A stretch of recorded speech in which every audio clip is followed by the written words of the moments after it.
예. 로마서 13장 12절에서 14절에 밤이 깊고 낮이 가까웠으니 그러므로 우리가 어둠의 일을 벗고 빛의 갑옷을 입자.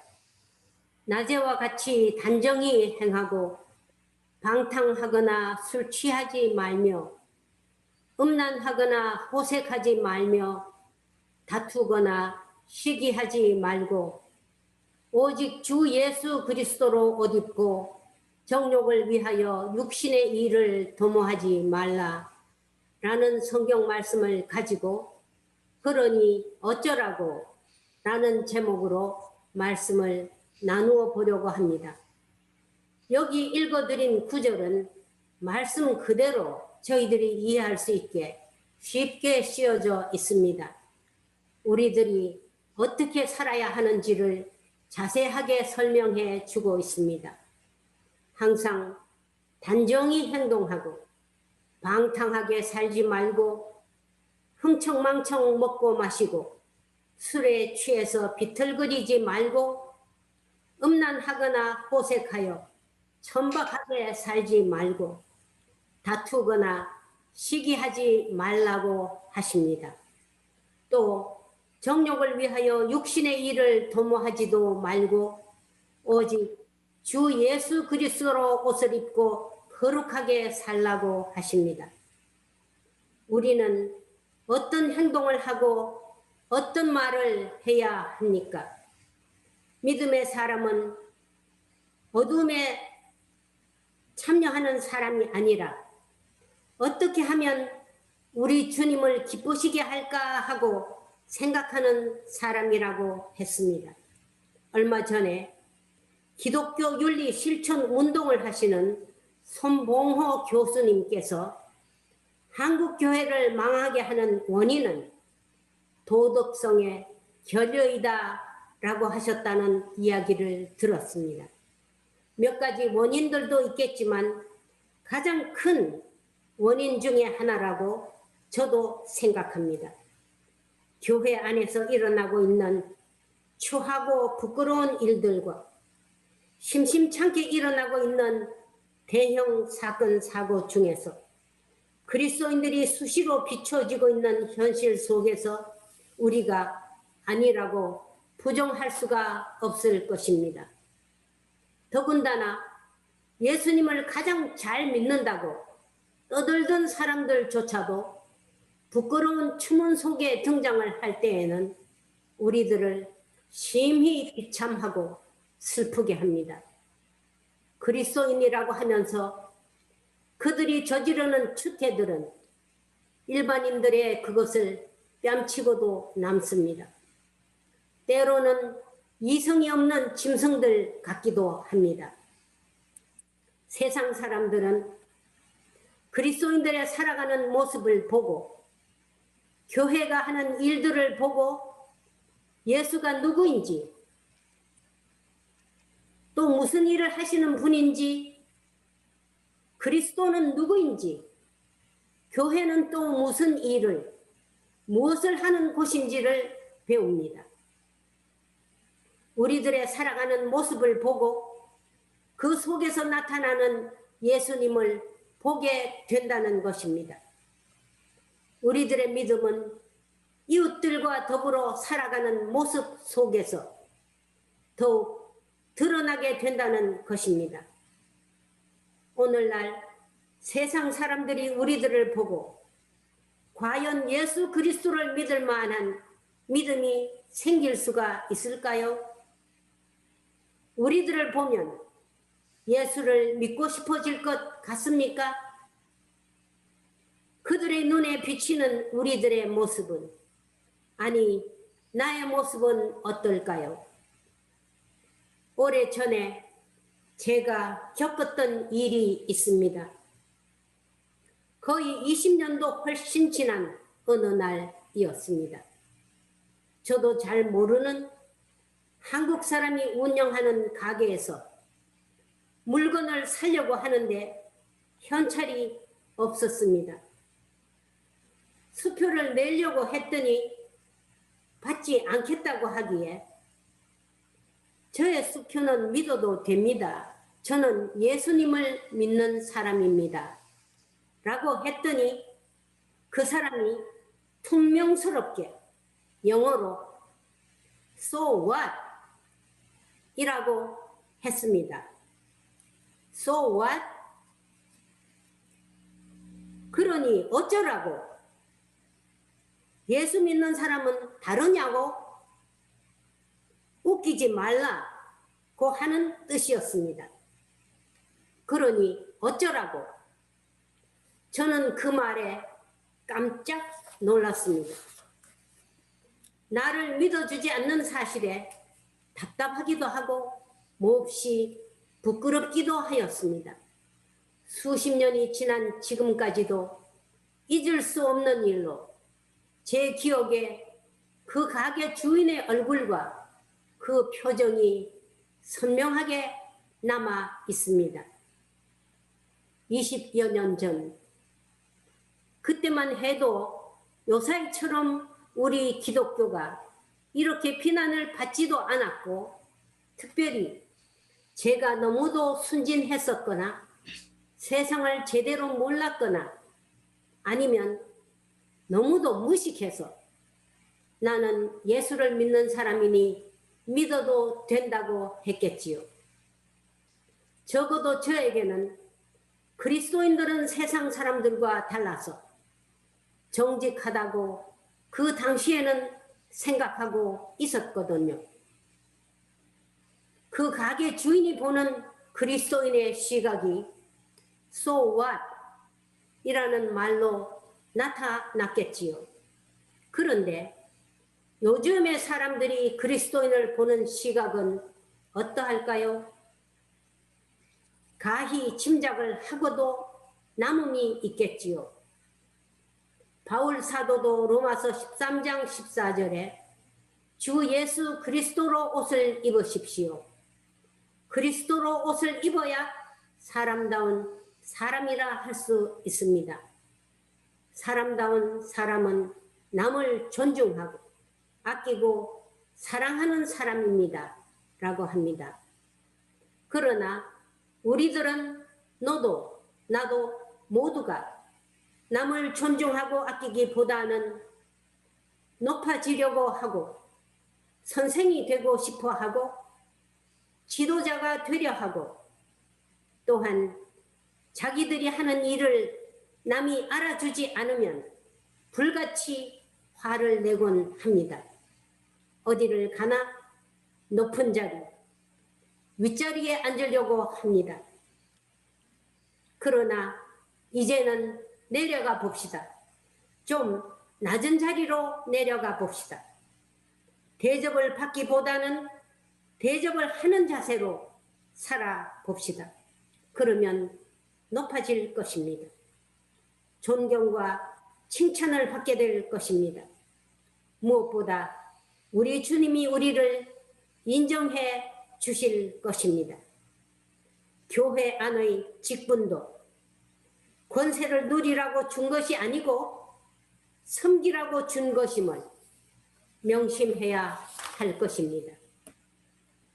어떤 나라에 100인만 들어갈 수 있는 교회가 있다고 합니다. 어느 주일날 한 흑인이 교회에 들어가려고 하다가 거절을 당하고 뜰 구석에 앉아 있었습니다. 그런데 어떤 사람이 교회 마당에 서성대고 있기에 그 흑인이 그 사람을 자세히 보니 예수님이었습니다. 아니 예수님, 왜 예배에 참석하지 않고 밖에 계십니까? 하고 물었더니 예수님이 나도 백인이 아니어서 들어가지 못했다 고 하셨다는 이야기가 있다고 했습니다. 아름다운 공동체를 원하는 사람들은 차별을 하지 않아야 합니다. 특별히 나 중심의 생각을 버려야 합니다. 내가 인정을, 내가 높임을 받아야 한다는 생각을 조심해야 할 것입니다. 나보다는 우리를 생각해야 할 것이고 무엇보다 하나님의 뜻을 생각해야 할 것입니다. 수시로 자신을 돌아보고 욕심을 버려야 합니다. 자기만 특별하다고 생각하고 남을 비방하지 말아야 합니다. 억울하게 하지 말아야 할 것입니다. 착한 행실로 하나님께 영광을 돌려보자는 것입니다. 또 최근에 읽은 글 하나를 소개하겠습니다. 누구의 글인지도 기억이 나지 않지만 한참이나 제 가슴을 울린 글입니다. 일요일은 손님이 가장 없는 날이라고 할 수 있는데 그래도 오후 1시면 문을 연다. 손님이 오면 고맙고 안 와도 혼자 이것저것 하면서 시간을 보내는데 3시가 못 되어서 손님이 왔다. 처음 오는 젊은 손님이었는데 외모도 깔끔하고 전혀 술을 마시지 않은 상태여서 소주와 안주를 만들어 주었다. 그는 혼자 술을 마시며 폰을 손에서 놓지 않았고 시간은 흘러 어두워졌다. 그 안에 다른 손님은 오지 않았고 나는 계산을 청구하고 그만 일어서 달라고 했다. 그는 지갑에서 카드를 꺼냈는데 한도 초과였다. 다른 카드도 마찬가지여서 현금이 있느냐고 물었더니 없다고 했다. 그러면서 한다는 말이 신고하세요 였다. 예의도 바르고 행동도 반듯했건만 젊은이가 4만 원이 없어 신고하라는 그 목소리에 내 마음속에서 뭔가가 끓었다. 그는 인력 사무실에 나가고 있는데 요즘 일이 없다고 천천히 내가 묻는 말에 대답을 했다. 집안엔 먹을 것도 없고 가스가 끊어진 집은 추워서 그냥 정처 없이 걷다가 우리 가게 안에 불빛이 그렇게 따스해 보여서 그냥 문을 밀고 들어왔단다. 고향엔 부모님이 있고 농사도 지을 수 있는데 이제는 아무래도 돌아가야 할 것 같아 생각 중이란 말에 나는 돌아가라고 했다. 이렇게 타향에서 서름받고 온몸으로 고통받으며 살지 말고 부모님의 품으로 돌아가 함께 살면서 효자가 되어 보라고 했다. 나는 내 아들보다도 어린 그의 손을 꼭 잡아주었다. 내가 보기에 그는 도시의 풍파를 겪으며 살 수 있는 영악한 사람이 아니었다. 지금 부모님께 전화를 걸어서 부모님이 뭐라고 하실지 들어보라고 강권하자 그는 마지 못한 듯 전화를 걸었다. 예, 저예요, 아버지. 저 집에 가서 살아도 돼요? 예, 여긴 일이 없어서. 내일은 못 내려가요. 집도 정리하고 짐도 보내고. 예? 내일요? 아버지, 아버지. 그는 폰을 붙들고 통곡을 했다. 나는 물수건을 따뜻하게 만들어 가져다 주었고 그는 허덕이면서 말해 주었다. 아버지가 내일 당장 올라온다고 했다. 트럭을 빌려서 올라와서 짐을 챙기고 같이 정리하자고 했다는 것이다. 그는 그렇게 한 부모의 귀한 아들이었다. 택시를 불러 그를 보내고 불을 끄고 나는 조금 울었다. 아버지는 데리러 올 것이다. 그리고 데려갈 것이다. 이야기는 이렇게 끝이 났는데 저는 이 가련한 청년의 모습에서 예수님도 모르고 정처 없이 헤매던 저의 모습을 보았습니다. 하나님께서 찾아와 주셔서 지금은 그의 품 안에서 평안함으로 살고 있는 제 모습이 생각났습니다. 아버지께로 잘 돌아왔지. 정말이지 나는 너무도 잘 돌아온 거야 라고 생각했습니다. 그리고 누군가가 이 글에 대한 댓글에 내내 눈물이 흐른다. 펑펑 울고 있는 자신을 보며 왜 이렇게 눈물이 나는지 생각에 잠겨 봅니다. 그 순간에 가게 사장님이 예수님이셨네요. 나를 하나님께서 사용하시고자 할 때에 쓰일 수 있도록 준비해야겠습니다. 라고 되어 있었습니다. 이 세상에는 아직도 착한 사람들이 많이 있습니다. 우리들도 메마른 세상에서 따뜻한 말 한마디, 힘이 되는 위로의 말 한마디, 그리고 착한 행실로 하나님께 영광을 돌려봅시다.